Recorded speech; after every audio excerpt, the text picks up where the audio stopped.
کابل د هوایي ډګر په ایبی ګیټ کې د خونړي برید په تور د داعش خراسان ډلې غړی محمد شریف الله په ورجینیا کې یوې محکمې ته وړاندې شو. هغه چې په پاکستان کې تر نیول کېدو وروسته د مارچ په 4 امریکا ته رسول شوی، پرون د ورجینیا د الکسندري په محکمې کې اعتراف وکړ چې د کابل د هوایي ډګر لار یې بریدګر ته ښولې، څو انتحاري بریدګر وروسته د خلکو منځ کې برید ترسره کړي. هغه ویلي چې تر برید یوازې 2 اونۍ مخکې له زندانه خوشي شوی و. تورن کسبه چې راتلونکې اونۍ دوشنبه بیا هم همدې محکمې ته یوړل شي، پرون د ځان په دفاع کې څه نه دي ویلي.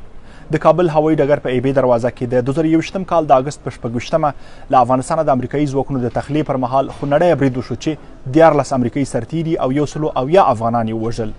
د برید مسؤلیت هغه مهال داعش وسلوالې ډلې ومانه.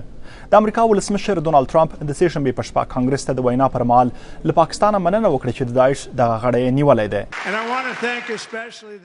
زه غواړم د پاکستان له حکومت څخه د دې هیولا د نیولو له امله مننه وکړم. دا د هغو 14 کورنیو لپاره ډیره مهمه ورځ وه چې ما په حقیقت کې ډیر ښه پیژندلي. اکثر د پاکستان صدر اعظم شهباز شریف ویلي چې دغه کس د افغانستان تبع دی.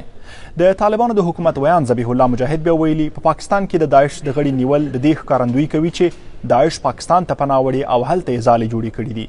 له دې سره سره چې امریکایي او پاکستاني چارواکو محمد شریف الله د کابل د هوایي ډګر د برید د یو عامل په توګه نیولی، خو ځینې نور بیا په دې مسله شک څرګندوي.